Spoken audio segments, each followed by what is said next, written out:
Welcome to Thinking Out Loud with YahNay Divine.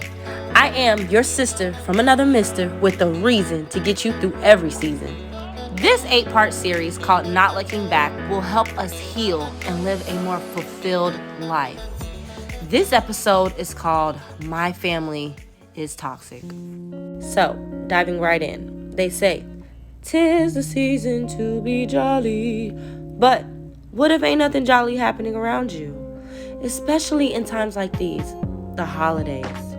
Now, due to my own spiritual reasons, I stopped engaging in holidays, but being I still want to reach everyone today, we clearly have something in common, which is our family dysfunction. Now, family is supposed to be the foundation of our lives, our happy place.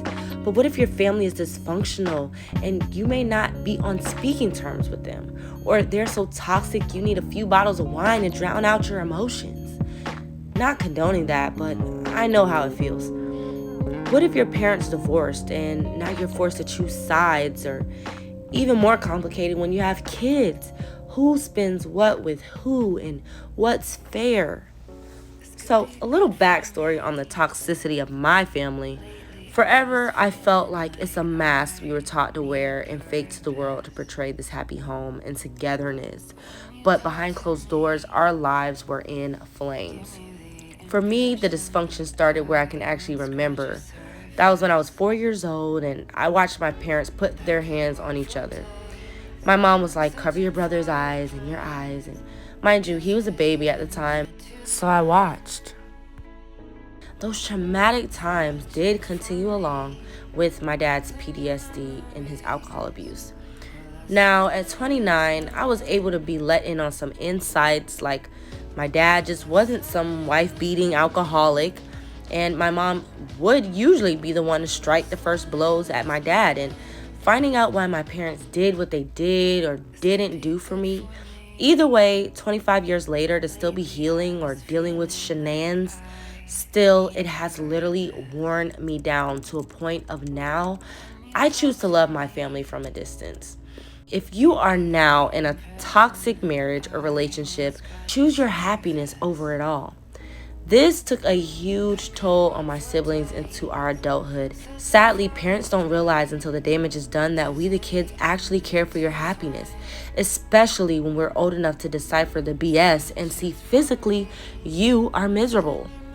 My mom and dad decided to stay miserable, in my opinion, but it caused a huge gap in their non-awareness of absence in my life when I needed them.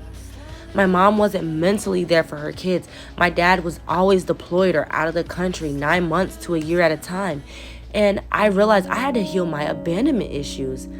And still working on, having a son and seeing his relationship with my mom and how she loves on him. And I found myself jealous and spiteful, like, "Nope, you're not gonna see him so you can get this restart button, and we haven't even healed our mess yet." But newsflash, a huge part of learning to heal is self-accountability.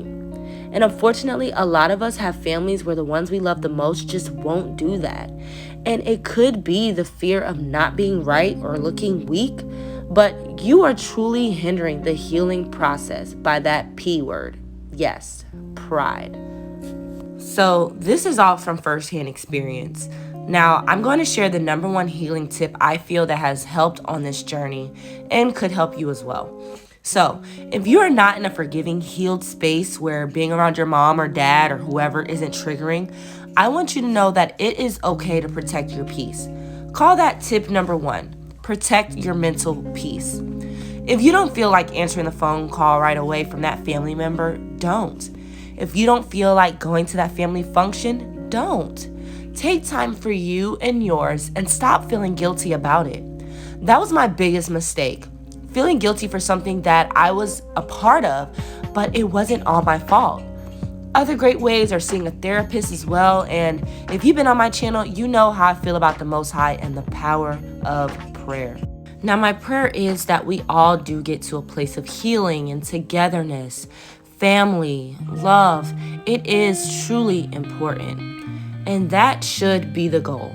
Letting go of the past and focusing on the true gift, the present.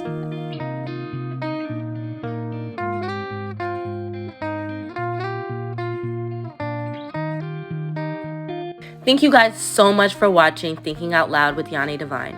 Make sure you subscribe, like, and turn on your notifications so you'll know when my next video drops. Peace, love, and blessings. Bye.